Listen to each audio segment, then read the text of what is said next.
The $1 million question is magic and art.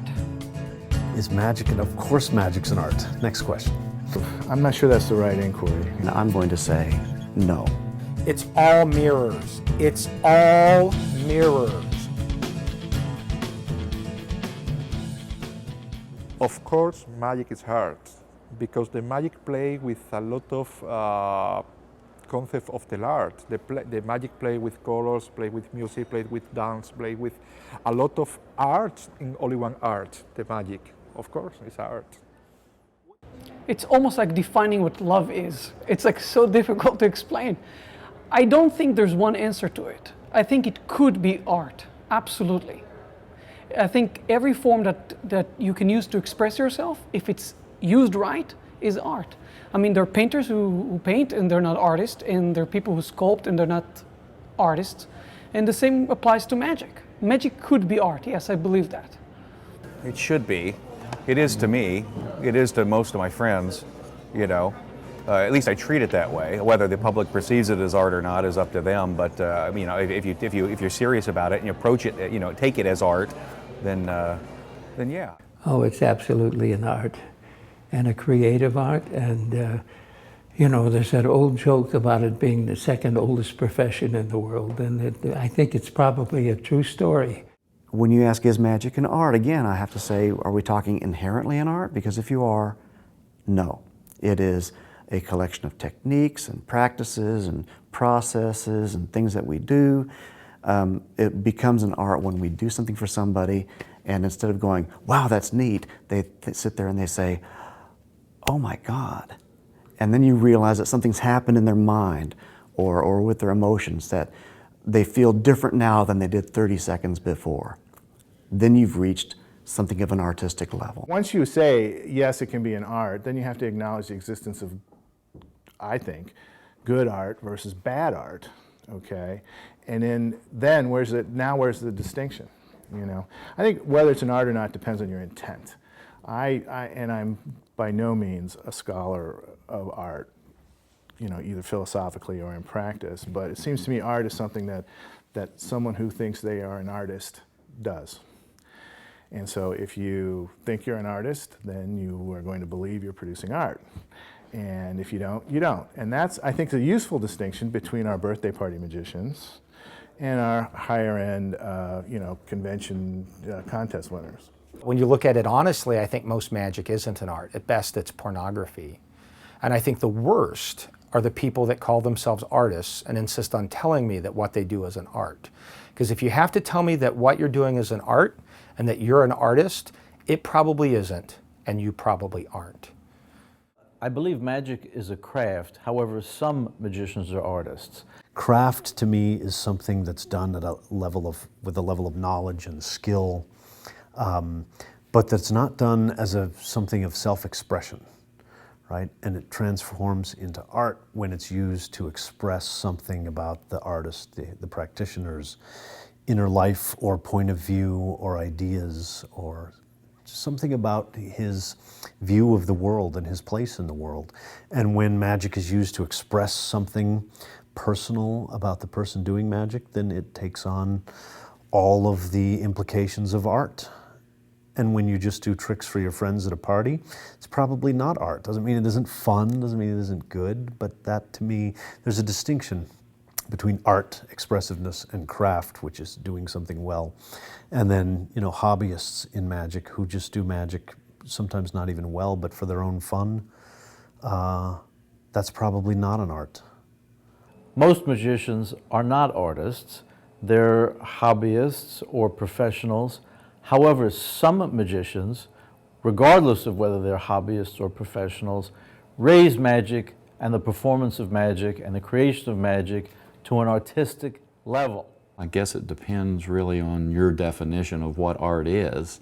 A lot of times, you know, I've seen in the art museums, I have trouble looking at some of Picasso's work and actually considering that a work of art. But if you've ever seen certain magicians like Johnny Thompson or Del Rey, these guys are just masters at what they do. So yes, I think that in rare circumstances that, that magic is certainly an art. I think that magicians do their best to convince themselves and others that magic is an art form, but I think that, like almost any endeavor, it can or cannot be an art depending upon how artfully it's being performed or executed. So, you know, there's one kind of painting that produces something worthy of hanging in the Louvre, and there's another kind of painting that's good for the outside of your house. And there's also some people who know how to paint your house in a way that's artful. So as much as, you know, the art is something that represents the expression of the artist. The goal of art is to produce a feelingful response. If the person doesn't feel, there is no art. I mean, everything else. And what an artist does is they manipulate symbols within their media, and they produce art. Now, I can look at a spread of a Playboy or a Hustler, and I can get a feeling, but that feeling is purely physical. It's purely related to the thing. That's not what art is. Art transcends. So if I see a nude by Aristide Malloy, who's a name I can't pronounce, but he's made, you know, that's about more. There's sensuality, there's romance, there's color, there's shades, there's form, there's simplicity. This moves people. Magic is inherently pornography because it's so easy to get a wow or a ah. That's the lowest form, and all magicians care about is reactions. It's about how you make people feel. And if it's just the wow, you're a pornographer. You're a magic pornographer. And that's what most magic is. Very, very few times does magic transcend beyond the immediacy of the moment and make people really, really feel deeply. The one thing that differentiates an art from a craft is the fact that art actually says something. I know some magicians that are quite artful and who I would consider artists, but I think at large, and it's not a negative thing, that a lot of people who practice magic that they've seen someone else perform, or they've learned from a book, or they've learned from another person, them performing it, just the act of doing it, does not necessarily make it art or them artists. Well, take it to the next level. I mean, there's doing tricks from your Uncle Joe, watching, you know, and then there's guys who take it seriously and work on a trick for 3 years before they show it to anybody, you know, and they get everything down, the looks, the timing, the lighting, the move, everything, you know, and I don't know, I just think that makes it art, you know, when it's, I don't know, when, you know it's art when you see it, I don't know what it is, but I know what I like, you know, and I know when I see something, even magic, you know, I've been in magic a long time, but when I see something, I know if it's art or not. All arts are pretty much alike. They consist of the same thing, searching for your own voice, trying to say something in a different way. Like Matisse used to say that the most difficult thing to paint is a rose, because every person have done it. How can you paint a rose again and give it your own voice? So I think, yes, all the arts are somehow correlate, and there's a lot of analogies between all arts. I think cooking is very similar to magic in a lot of ways, because you can do it at a very basic level, like my mother, who cooked just to get food on the table to eat and wasn't really concerned with any of the aesthetics, or, you know, she wanted it to taste good, but wasn't willing to go to a lot of effort to make it taste special or especially good, which I think is like most magic that you see, you know, in the world of magicians. Like everything else, mediocrity is at the top of the bell curve. And those magicians, you know, I don't want to be too critical, because I like guys that are just interested in magic and like magic, but it's not a driving passion for them or an art for them.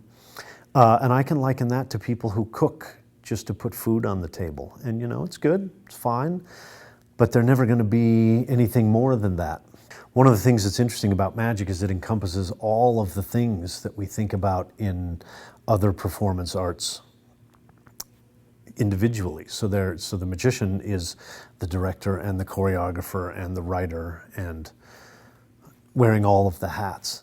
One of the greatest stage performers I ever saw was artistic and also got great laughs, and that's what made it commercial, was Cardini, you know, just a brilliant stage performer who took magic to such a high level on stage that he worked all the finest theaters in the world. Certainly, Dave Vernon showed that it was an art, and his magic was so artistic, and my goodness, I remember the first time I saw Vernon, it was just like watching Merlin. I was watching real magic. And anytime I find myself watching real magicians, Ricciardi as an illusionist, I just reduced me to an 8-year-old kid watching his first magician because it was real magic he was developing on stage. There's a great magician in Paris named Xavier Mortimer. And when this guy does real magic, man, he uses music and magic and mime and projections, these shadow projections.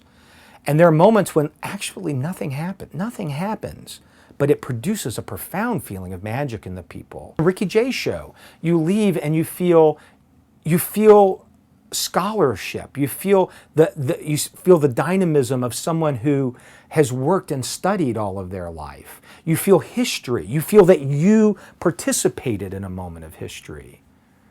You know, and Ricky does tricks that we all do, but he gives it something. You see magicians trying to force meaning into their tricks by telling about their grandpas and doing all those things like, oh, and then there was fire, and they open a book and there's fire coming out of it. And it's actually furthering them from becoming an artist that has something to say. Maybe I'm showing you a card trick where you just pick a card, put it back and find it, the most boring plot in the world, but I'm able to put emotions on top of that, a layer of emotion.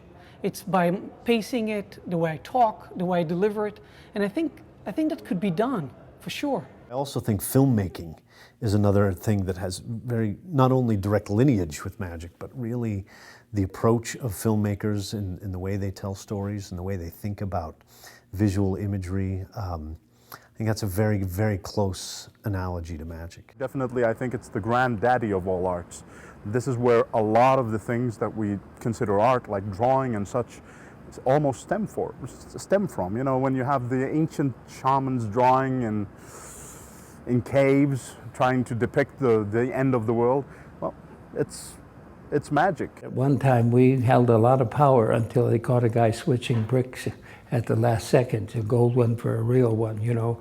But till then, we were held in pretty high esteem. Now we've had to turn it into an art form instead of a religious form. I think an artist makes you see something differently by what they do. Sometimes it's the world around you, and sometimes it's a trick. And the problem is when it's so easy to boo! Boo is a feeling, but it's not horror. Horror and boo are two different things. And magicians are hung up on the boo and they never think about anything deeper. The trick is art. I don't know if the trick is art, but your person, the magician is an artist. If the magician is an artist, what I do is art, of course. It is an art form, and I think it's one of the great visual arts. And it's an art that can only be best is best viewed. You know, it's not even great on television. It's best as a live art performance piece.